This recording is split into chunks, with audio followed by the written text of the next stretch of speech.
Hey guys, so I want to start this video out by showing you how I make DIY compost bins. Literally, there's a plethora of ways to do it. This is just one example, and it's particularly good for people who live in small spaces. If you have a balcony, a fire escape, even your front porch, you can create a small DIY compost bin. We are going to get started by drilling 2 holes. I'm gonna do one on each side, and this is just an old small garbage can that I've had for a couple of years.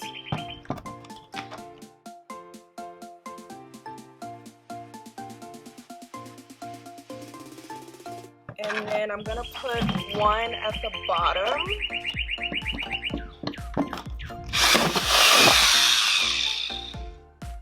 So guys, as you can see, blooper number 1. The next thing I'm gonna do is put a little screen in here, because what I don't want to happen is for all of the good compost to spill out, especially since you're gonna be watering it. You want it to only drain from the bottom. And this is a screen that I found on the street. I love to dumpster dive, so I'm able to upcycle that. And while my hot melt glue gun heats up, I'm gonna just share a little bit more about my thoughts on composting. So I first learned how to compost, believe it or not, in elementary school. I went to a dope-ass Pan-African elementary school, and I learned and loved composting and loved science. And I think more importantly, I loved the art of science. And as I'm reading Braiding Sweetgrass, I'm reminded how much science is so much separate from art, and more importantly, indigenous culture and knowledge. And so I had to re-educate and reteach myself sort of that ideology. Composting is literally how my ancestors fed the soil. And I think that needs to be at the heart and soul of any of the agricultural work. It's crazy to me that we don't know that women in Ghana and Liberia many moons ago invented African dark earth, which essentially was compost. It was comprised of different waste, ash and fish bones, and just materials that were left over from homemade soap. And these women created this rich soil filled with so much carbon. But we're not taught about George Washington Carver and how he was the father of sustainable agriculture and how he pioneered compost. He was one of the first people to scientifically articulate the value of compost. He did so many rich studies, experiments, and shared this knowledge with such detail about composting being one of the main pillars of sustainable agriculture. I love the regenerative thought and the ancestry and the history of composting, just along with the idea that I can do local circularity here in my own backyard. And I think everybody should take the time to learn more about that information as we're working to be more sustainable in our daily lives.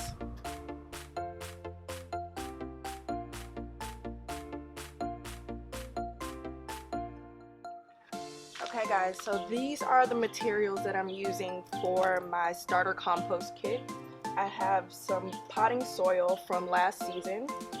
I have some dried and shredded leaves and shrubs. I have some shredded cardboard and eggshell cartons. I have some used tea leaves, used herbs. I do have some neem leaves, some cinnamon, some used coffee grounds, some compost from my current compost bin.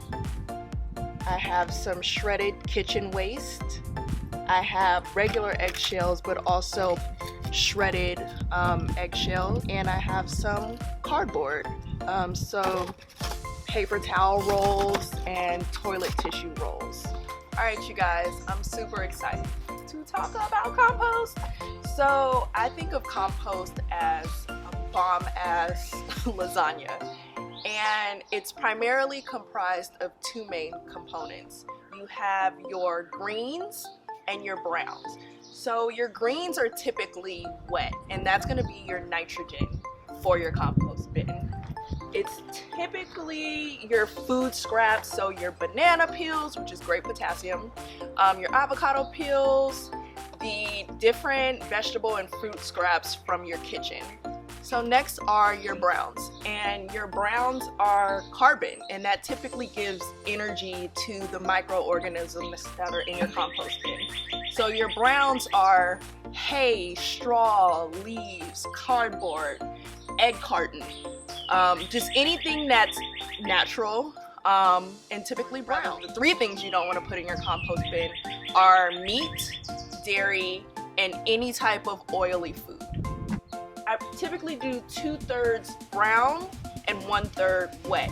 Like no smell, no flies. So trying to keep the brown at a higher ratio to soak up all of the wet that's going to be in your compost bin.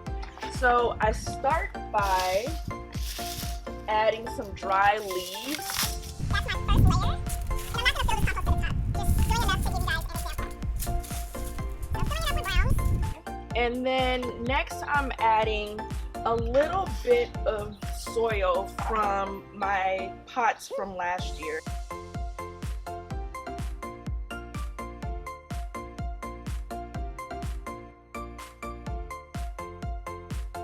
And then I'm gonna add some shredded cardboard in there. I'm gonna add some of my food scraps.